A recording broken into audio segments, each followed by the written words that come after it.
Hello everyone, you're welcome to my YouTube channel. My name is Precious. We're going to be beginning the series on solving of Olympiad math problems. Okay, so you recall that generally the Olympiad problems and even some special exams such as GMAT and all of those interview exams, they are generally spread across the following areas. The first being the number theory. So they cover the area of number theory, and then we have the second as algebra. Okay, you find them asking questions in algebra, and then you have the third one, the geometry.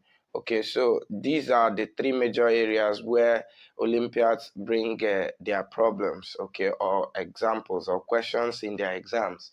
Okay, and so we're going to be looking at different examples in different videos in this series. Okay, so now we begin with this one. It says we should evaluate this fraction.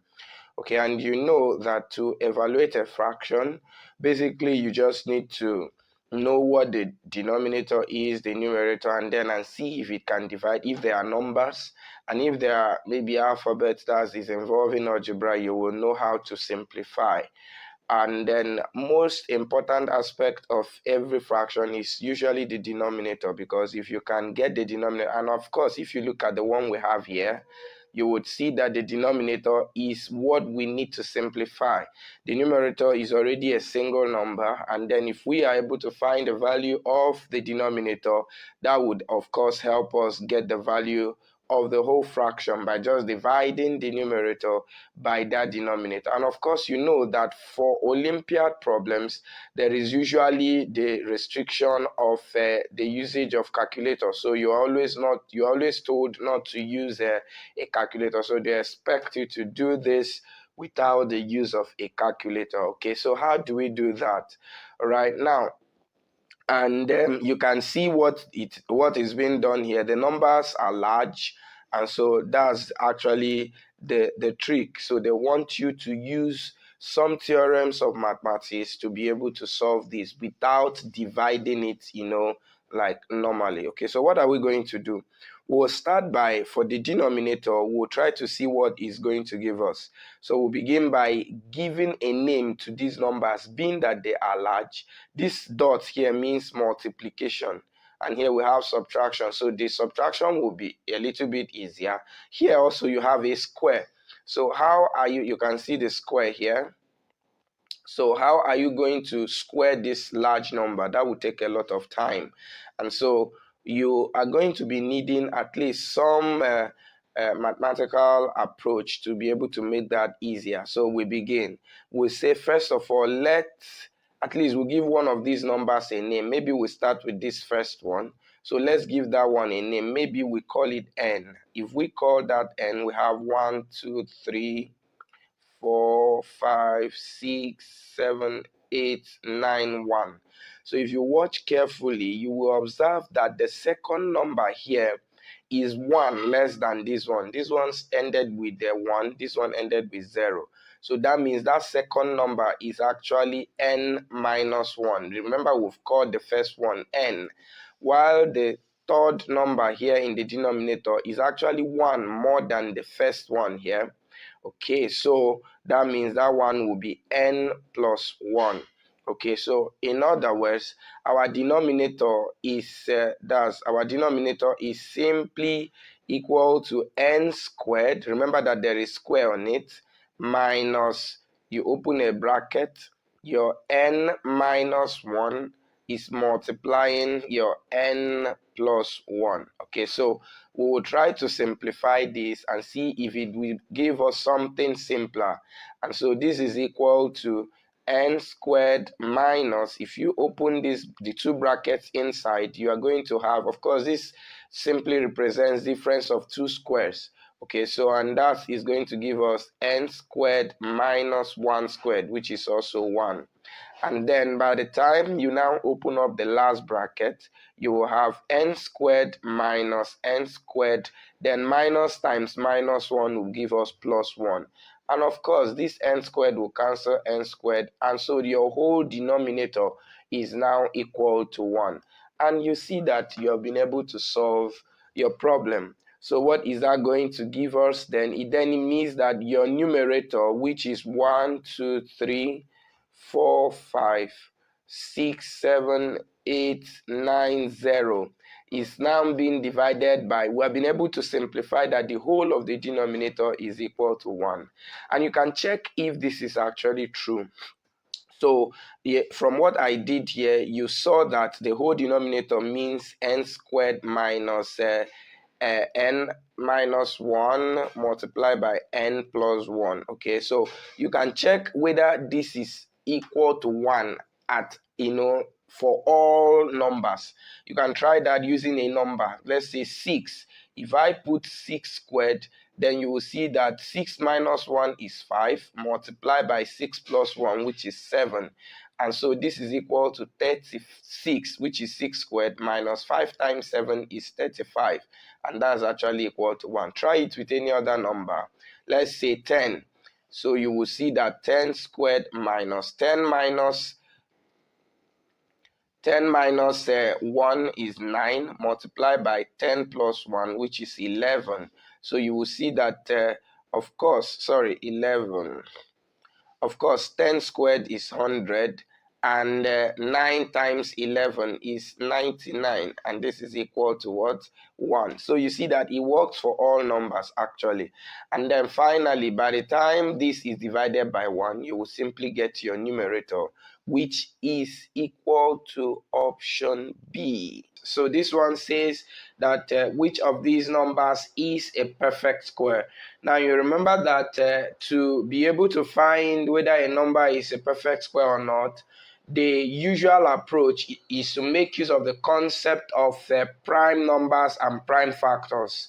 Okay, so we will usually express the number as a product of its prime factors, and then be able to know whether it is a perfect square or not. For instance, let me use let's say a number like 25 is, okay, let's not use 25, let's use 36. For instance, 36 is a perfect square. So, and the usual approach is to express it as the product of these prime factors, which you do by starting a division with the smallest prime factor, which is 2. So here we'll have 18, 2 will go again, here we'll have 9, this time 3 will go, we'll have 3, and then 3 again, we'll have 1. So since 36 here now is equal to 2 times 2 times 3 times 3. So of course you can see that so far as you can pair each of the factors, you can put them in pairs, then that number is a perfect square. Now let's use a counter example to see what we are saying. Let's check for 24. So if we check 24, 2 can go, we will get 12. 2 can go again, we will get 6. 2 can go again, we will have 3. And then 3 will get 1. So you can see that this is equal to 2 times 2 times 2 times 3 now. Okay, so carefully looking here, you see that these two will pair. Now this one has no pair and this one has no pair. Okay, so that is to say that 24 is not a perfect square. Okay, so now this is actually the usual approach for determining whether a number is a perfect square or not. Now, but in this case, now you can see that the numbers we are given are all large numbers. And of course, this exam, you have limited time. So it will take a lot of time to be able to, use this approach to know that or to determine which of these is a perfect square. So what are we going to do then? So, and that is why we say this will now involve some rules of number theory. And what are those rules? Now, you remember that if you want to take the square of a number, let's say 12 squared, your 12 squared is actually 12 multiplied by 12. And that means 2 is going to multiply itself for you to get that. In fact, that is going to be the first digit you're going to have. Okay, so that is to say that if I want to get the square of any number, that the square of the last digit will determine the last digit of the number I will square. Now look at what I am saying. If I multiply 12 by 12, the last digit of this square is going to be 4, because and what determines that 4? The product of the last two digits that you have there. Okay, for example, again, if I have 25 squared, this is 25 times 25, sorry, this way. Okay, so of course you see 5 will multiply 5, and that will give us 25. So you write 5 carry 2. So you see that the last digit of any square is always determined by the last digit of the number you're taking the square. So since we are taking the square of 25, so we are going to make use of 5 to determine what will be the last digit of that square. Okay, so in other words, if we want to know what the last digit of any squared number is going to be, all we need to do is to take the square of all the first digits that we have, starting from 0. If we take the square of 0, that will give us 0. The square of 1 is 1.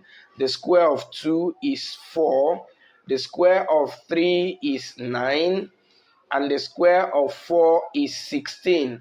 And so the last digit of this is 6. So I am only writing the last digit because it's eventually the last digit that we will now have as the last digit of any number that has 4 as its last digit. For instance, if I want to square 24 now, that's going to be 24 multiplied by 24. So I'm going to have 4 times 4, which will give me 16. And I will write 6, carry 1. So are you getting the point now? So for every number that you take the square, if 4 is the last digit, then the last digit of that square will definitely be 6. For instance, again, if I have 104 squared, this will be 104 multiplied by 104. And when you do this multiplication, 4 times 4 will always give you 16, and you will carry 1. So the 6 will always be the last digit of any number that you're taking the square, and the last digit of the number in itself is 4. Okay, so that's what I am doing here now. So the next one is 5. If I take the square of 5, I will get 25, and so the last digit is 5. Let's go up. Okay, so what about 6? The square of 6 is 36, so 6 is the last digit. What about 7? 49, 9 is the last digit. What about 8? 64, 4 is the last digit. What about 9? The square of 9 is 81, 1 is the last digit. And finally, okay, the 10 is 2 digits, and the last digit is 0, so let's leave that. Okay, so you can see that from this list now, for any square you will take, the last digits possible that you will see are 0, 1, 4 repeated 2 times. So I've taken this, I've taken this, I've taken this and this. And then the next one is 5. 5 will be a last digit. The next one is 6. 6 will also be a last digit. Then we don't have 8. The next is, I think I've taken 6. This is a repetition. Okay, so the next one, which is the last, is 9. Okay, so these are the possible last digits you are going to be getting for every square of any number at all. If you pick any number at all and you take the square of it, the last digit will either be 0, 1, 4, 5, 6, or 9. So you can pick different examples and check if this is true. For instance, let's look at this. Okay, let me just pick any number at all. Let's say 569. This is a number. If you take the square of this is going to be 569 multiplied by 569. So of course, when your 9 multiply 9, you are going to get 81, and so you have 1 carry 8. All right, so and this one will eventually be the last digit of this product. Okay, so that is to say, and you can see that it's under here. So whatever number you pick, the last, if you take the square of that number, the last digit will be any of these 6 digits. And that is what will help you answer this question. So whenever we have a perfect square, that means the last digit of that number will either be 0, 1, 4, 5, 6, and 9. Okay, that's from here now. Okay, so from here now, 0, 1, 4, 5, 6, and 9. And that will help you answer this question. So from all that we have said now, you can see that this is the perfect square here. 2 is not amongst the last digits, 8 is not among, and then 7 is not among. And that's actually what they expect you to use in answering this question. So the perfect square that we have here is 328,476. And of course, if you take the square root of that, you will see that you get a perfect number. Let's see. All right, so notice that if you run a check for this particular question now, like I said, we can check. You will see that the option A is actually not a perfect square. And that automatically brings me to a remark which I'm going to make immediately after this correction. And the correction is that please note that this 8 here is 9 and not 8. If you take the square root of this, of course, you are going to get 574 as your answer. So that's a perfect way. I think that was an error. And so that makes me to, bring this remark. And what is it? That if you have any number and the last digit is any of these 6, that doesn't necessarily mean that that number is a perfect square. So, but what we are saying is that if a number must be a perfect square at all, then it must have one of these 6 digits as its last digit. For instance, if you look at the 24 that we considered when we started, 24 is not a perfect square, even though that 4, which is the last digit, is one of these 6 digits. So, but that does not necessarily mean that 24 is a perfect square. However, if any number is a perfect square, then we are sure that the last digit must be any of these digits. Of course, you can see from the normal digits that we have, or the normal square, perfect squares that we have, like 1, the next one is 4, then you have 9, you have 16, 1, 2, 1. So you can see all of this. If you keep going further, you have 1, 4, 4, you have 1, 6, 9. All of these are perfect squares, and all their last digits are all members of these particular 6 digits that we have. And that's exactly what this examiner is expecting from you, because trying to change all of this using the prime factor approach is going to take a lot of time, and that would not allow you meet up if you must do well in this exam. We are going to be looking at this example. It says we should find the unit digit of this particular expression. So if we're able to evaluate 2 raised to the power of 2000 plus 2 raised to the power of 2001 plus 2 raised to the power of 2002, then whatever is the value, we should get the unit digit. Okay, so first of all, let's start by trying to simplify what we have. Now we know that 2 raised to the power of 2000 plus 2 to the power of 2001 is actually the same thing as 2 raised to the power of 2000. Now we want to factorize. If you factorize here, see what is going to happen. If you bring out 2 raised to the power of 2000 here, you have 1 plus, but meanwhile, before we do that, let's do a little bit of indices. You know that this is also the same as 2 raised to the power of, the second one will be 2000 plus 1. And then the third one is going to be 2 raised to the power of 2000 plus 2. Okay, and so by law of indices, this is the same as 2 raised to the power of 2000 plus 2 raised to the power of 2000 times, you know that addition means multiplication, times 2 raised to the power of 1, which is the same as 2, and then plus. So from there, you are going to now see that if we now factorize 2 raised to the power of 2000, then this will be remaining 1, and here you will have 2 left. Remember, plus 2, sorry. So we'll have plus 2 here, and then here what will be left is your 4. Okay, so what do you do next? You would see that this is the same thing as 2 raised to the power of 2000 multiplied by 7.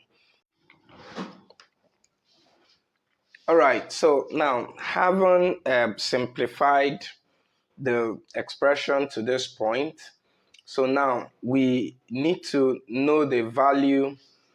Okay, see what we are going to do now. We would want to know what the last digit of this first part will be, and whatever the last digit, which is the unit digit, then if we multiply it by 7, then whatever is the last digit of what we'll get will be the last digit of the whole expression.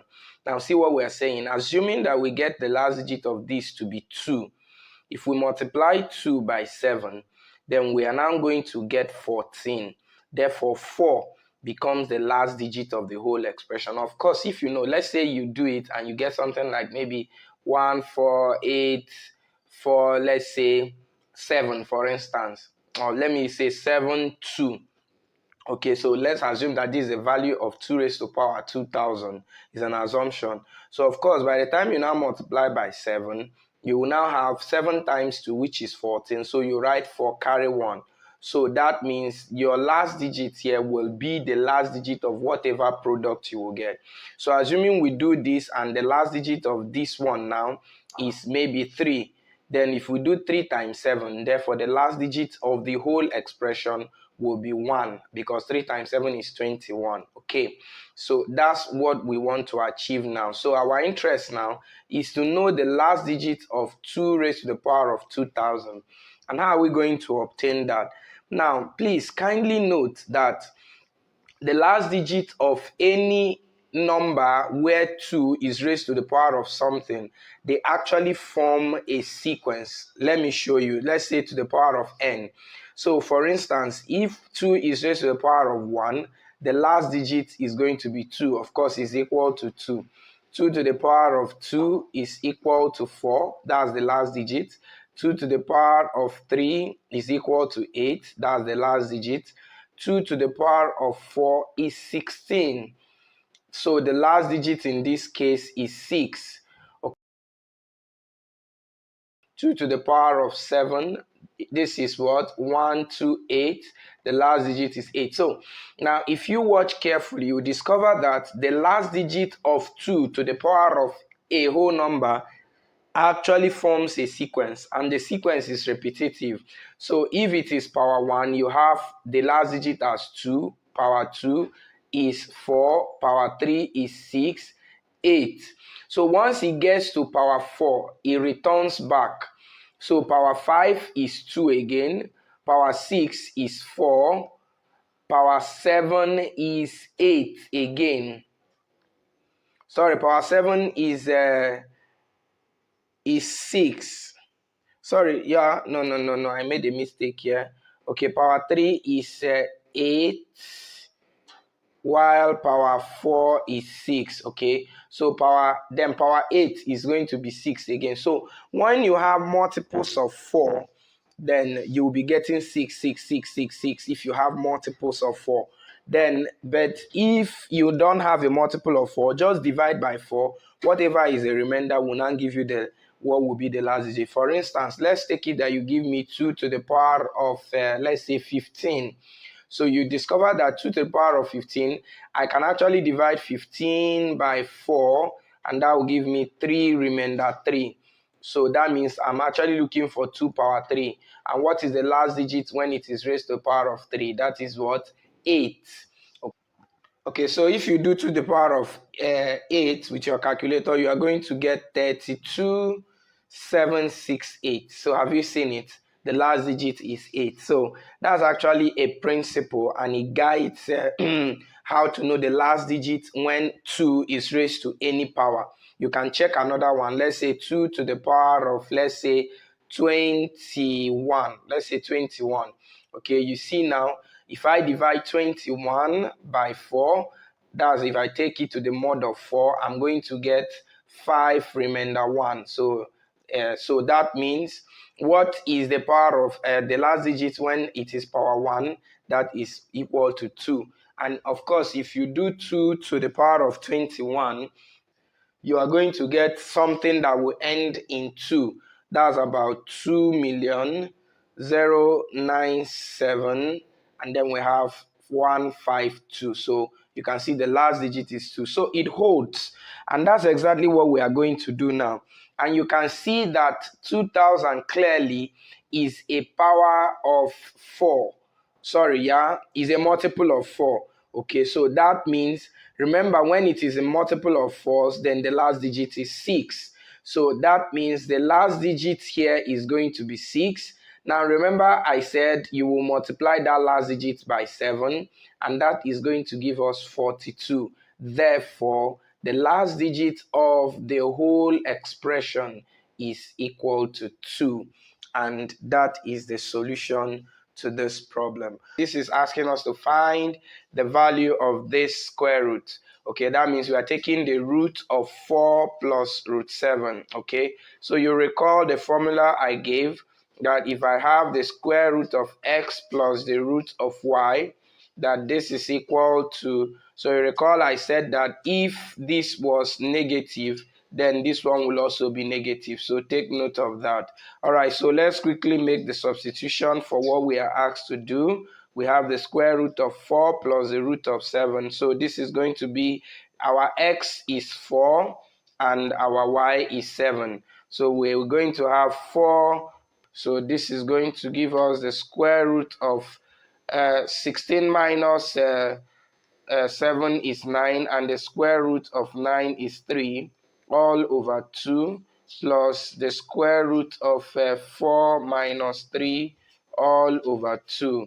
Okay. All right, and so from here we will see that this is the square root of 7 over 2 plus the square root of 1 over 2. And this is the solution to this problem. All right, here is another Olympiad math problem, which is asking us to evaluate this particular expression. And so what are we going to do now? Of course, if you look carefully, you will see that this is simply a problem from the concept of the square root of sorts. So we want to recall that if I have x plus maybe root y, and then I am taking the square root of this.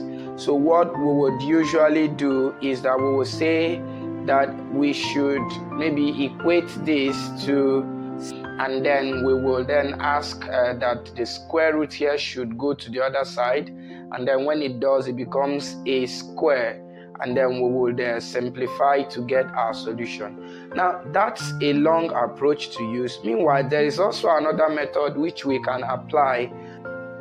Okay, so it says that if I'm able to express this in such a way that it is of this form, where is of this form a plus b, and then I now have plus 2 into the square root of ab, then in that case is simply equal to the square root of a plus the square root of b. Okay, I will try to use an example to explain what we are saying. Okay, so if we are asked to get the square root of, let's say, 8 plus say 2 root 15, for instance. So you would see that, of course, we can actually express this in such a way that this is equal to 5 plus, of course, 8 is equal to 5 plus 3, and then I can write this way, where this is square root of 5 multiplied by 3.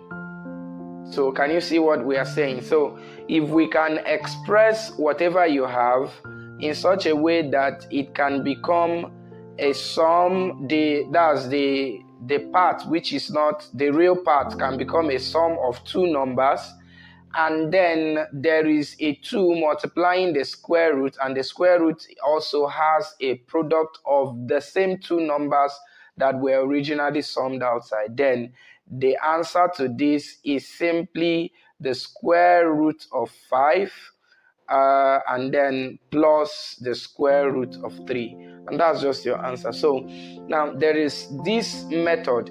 Now this actually lies on a particular principle, and that's just the principle of expansion. Of course, you know, if I have a plus b all squared, this is equal to a squared plus b squared plus 2ab. So if you recall, if you open up these brackets, you will get this.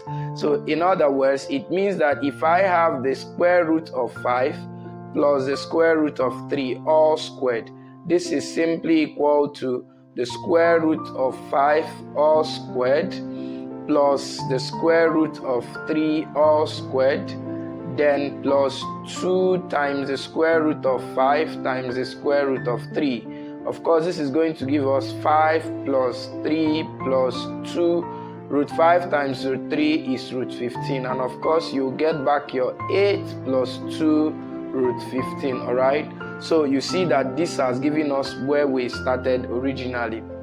All right. So that's actually the principle. And if it happens that you would not remember this, now this is another approach to go about this particular method I just showed, the second method I showed us now, and that is you are given 8 plus 2 root 15. So all I would want to do is to see a way where I can split this root into 2, and the simplest thing to do is to split it into root 5 times root 3. And when I do, remember that there is 2 here. And when I do that, I will ask myself, what is the square of root 5? That is simply 5. And then I'll add it to the square of 3, and that will give me 3. So if I do the square of this and the sum doesn't give me 8, then I would need to simplify again and look for ways to get that. But in this case, it immediately gives us that. So that is to say then that what I have is going to be the square root of 5 all squared plus the square root of 3 all squared. And then when you now apply this principle I just used here, you are now moving from this direction to this direction. So that means this is now going to give me root of 5 plus root of 3 all squared. And remember, you are taking the square root of this. So when you now take the square root, this will cancel this, and then your answer will now be root 5 plus the root of 3. Okay, so that's how to go about it if remembering this formula will be a problem. Meanwhile, the approach we just used now is not really what I wanted us to use. Now, let's see the next method I want us to use, because if we continue doing this, in some of the problems, it may not be effective in helping us do it faster. So let's look at the next thing I wanted us to use. Now there is another method that is going to also help us. That method says that if I have the square root of x plus the root of y, that this is simply, I'm just going to write the formula. We will not be able to show the proof of that formula in this video, but of course just take note of it. We will use some examples to show it before solving this. Okay, so this is going to be equal to the square root of x. Now you close this, plus, now since this is plus, this place is going to be plus. If here was minus, this place will be minus also. You are basically repeating the same term or the same statement, only that the second one will now have a minus, but the first one here will be plus. Okay, so with this, you are able to get the square root. So let's quickly use that same example we used previously. That's 8, the square root of 8 plus 2 root 15. Okay, so what are we going to do? First of all, we will try to, you can see that in this example or in this term here, we only have a single surd. So we'll make this to become a single surd.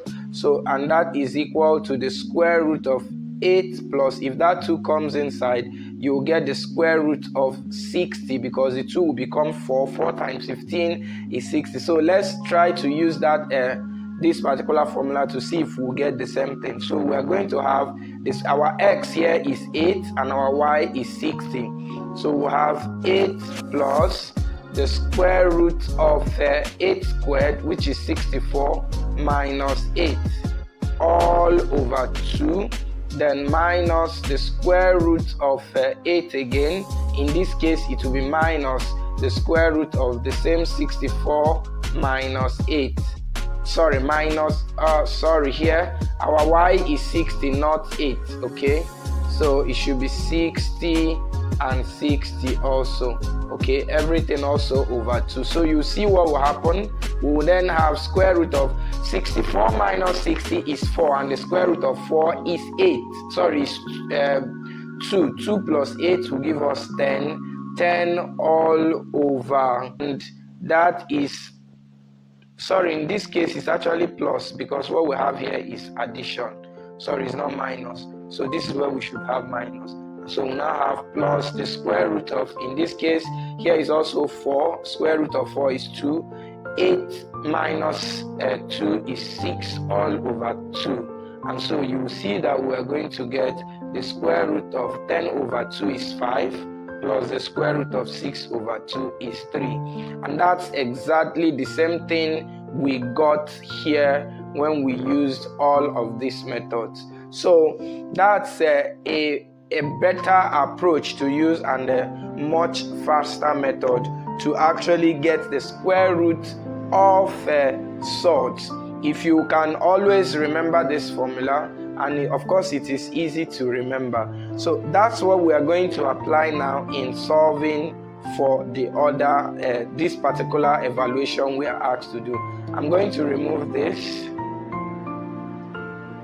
Okay, so we'll begin that from the innermost square root we have, which is the square root of 13 plus the square root of 48. So in this case here, our x is 13, our y is 48. So we are going to have, remember the formula, so it's the square root of x, which is 13, plus the square root of the square of 13, which is 169, minus 48 all over 2, then plus, since we have addition here, and then we'll now add the square root of the same 13, in this case minus the square root of the same 169 minus 48 all over 2 also. So here we are going to have the square root of 169 minus 48 will give us 121, and the square root of 121 is 11. So we'll have 13 plus 11, which is 24, and that is over 2. Then we have plus the square root of 13 minus 11, which is 2 over 2. Okay, so from here we are going to get the square root of 12 plus 1. That is the whole of this. So in other words, if we bring that here, we are then going to have that the whole of this will now be square root of 6 plus 2 into the square root of 5. Now here we now have minus the whole of this square root. We got it to be square root of 12 plus 1. All right. So here we are then going to have the square root of 6 plus 2 into the square. If you open this bracket, you are going to have 5 minus 1, which is 4, then minus the square root of 12. Okay, so we are now going to try to evaluate this one. Now, if I may, let me remove here. Okay, so now using the same method, we are now going to simplify this other square root, and that is going to give us the square root of 4 minus square root of 12. Okay, now remember I said when it is minus, then this place will be minus. Okay, so that's going to give us the square root of our x is 4, remember that, and our y is 12. Square root of 4 plus the square root of square of 4 is 16, minus our y, which is 12, you can close here, all over 2. Then because we have minus there, so we'll put minus here, and that is 4 minus the square root of 16 minus 12.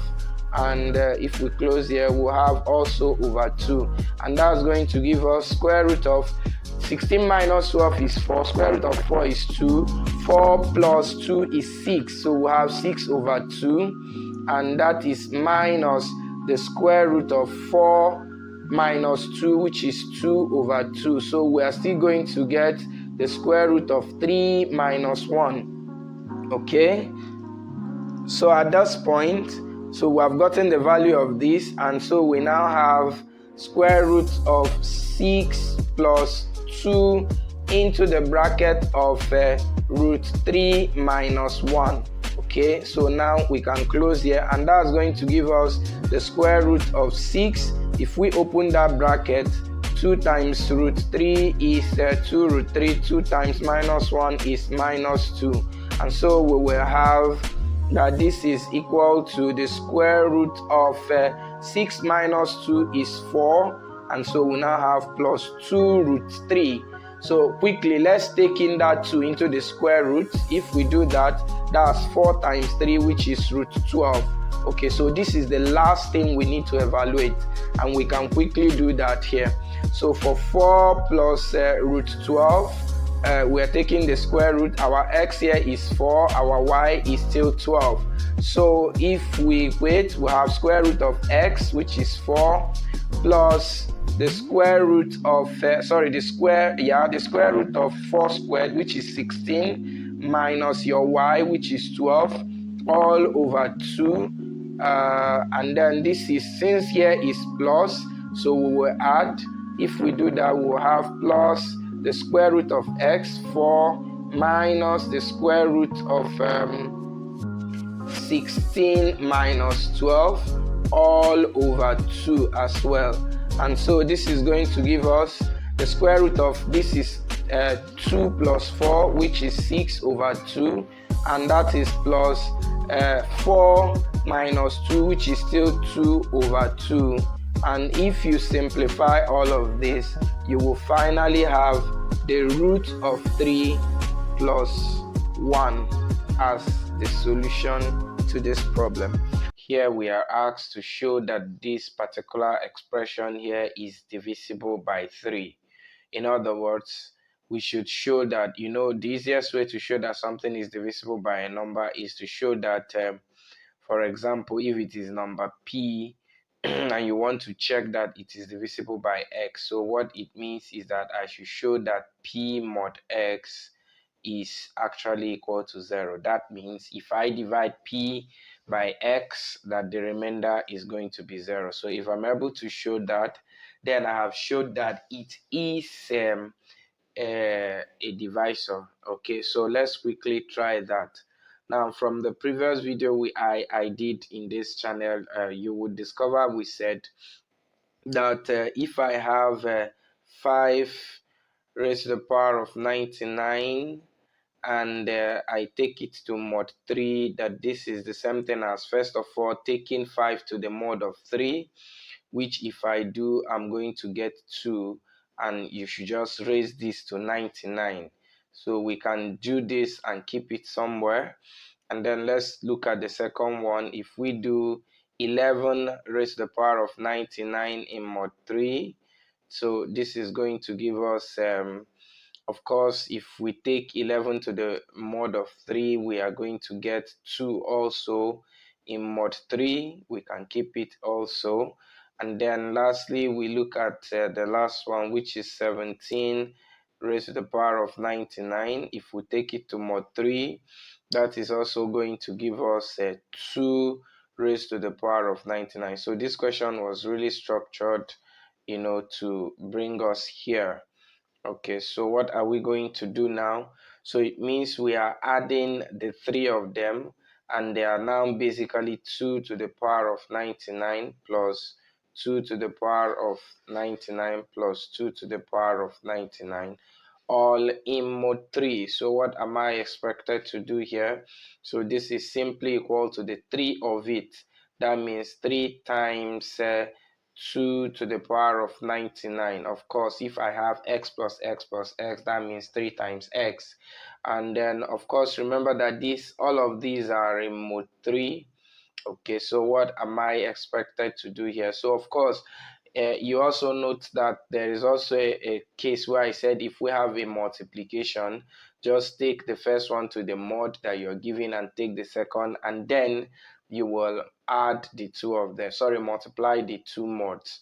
Okay, so 3 to mod 3 is actually 0, and then 299 to mod 3 is actually 2 to the power of 99. So whatever this is actually going to be may not be necessary, but what we know is that whatever it is, if you multiply by 0, you will definitely get 0 mod 3. Therefore, since we are able to get that all of this in mod 3 is equal to 0, it means that 3 is a divisor. Okay, so it says we should find the remainder when this number is divided by 7. Okay, so how are we going to tackle this kind of problem? Now, the first thing to note here is that all Olympiad problems are not done with calculators. And even if we are to do this with a calculator, by the time you raise this number to this power, you will see that you are going to get a math error with your calculator because your calculator does not have space enough to contain the value of this particular exponent or initial number. Right, so what are we going to do? So we would need some basic number principles to be able to evaluate this, and there are about 2 of them that we are going to see. So the first is to note that if you have a raised to a particular number and then is divided, remember when we are talking about the concept of the remainder, when you divide by an integer, is actually the modular arithmetic. So for instance, if I say 9 mod 7, so what I'm indirectly saying is what is the remainder when 9 is divided by 7. Okay, and of course this is equal to 2. Right, so under modular arithmetics, 2 things we need to note. If I raise a to the power of n and then take the mode of this by maybe x, okay, so this is the same thing as is the same thing as taking a to the mode of x and then raising everything to power n, and then if it is more than x, I will still take it to the mode of x again. Okay, I will use an example to explain what I mean. For instance, if we give you something like 5 raised to the power of 2 mod 3, okay, so instead of me doing 5 raised to the power of 3, which is 25, and then taking the mode of 3, which is actually a way, is an approach. Of course, if you do this, you're going to get 1 as your answer, because by the time you divide 25 by 3, you will get 8 remainder 1. Okay, so your remainder is actually 1. All right. Now, instead of doing this simplifying this 5 raised to power 2 into 25, what this principle I am showing us here does for you is that it tells you that this is actually the same as taking 5 mod 3, and then when I do that, I will then raise everything to power 2, and if it is more than 3, I will still take another mod 3. So let's simplify that. Let's see if we also get 1. If I take 5 mod 3, I am going to get 2. Okay, of course, 5 divided by 3 is 1 remainder 2. So when you raise this to the power of 2, you will get 4. Now 4 is more than 3, so you take it to mod 3 again, and this will actually give you 1, which is the same as what we got here. So this is the first principle that we are going to be applying in solving this problem. All right, and what is the second one? The second one has to do with multiplication. Now that one says that if I have, let's say, a, multiplied by b, all in mode, maybe mode x. So this one says that this is actually the same thing as a mod x multiplied by b mod x. and if after I do this, whatever I get, if it is still more than the mod, you still take it down to the mod of x, and that will be your solution. So let's see an example of what I'm trying to paint, or the picture I'm trying to create. If we have, for instance, let's say the same 5 may be multiplied by something like let's say 7, all in mod 3. Let's still use mod 3. Okay, so you can see that if I take 5 mod 3, all right, this is going to multiply 7 mod 3, and from what we have here, 5 mod 3 is 2 multiplied by 7 mod 3, which is 1, and this is equal to 2. So this is your final answer, since it's not up to 3, so there is no need to take the mode of that. So can we check if it is still the same thing we'll get, assuming we multiply this out first before taking the mode? So let's see, 5 times 7 is 35, and by the time you take it to the mod of 3, 3 dividing 35 will give you 11, 11 remainder 2. So of course your answer is also equal to 2. Okay, so these two principles are what we are going to be applying, as touching the example that we have to do. Okay, so and the example says that we should get the remainder when 2 raised to the power of 555 is divided. So we are taking the mod of that, the mod 7 of that number.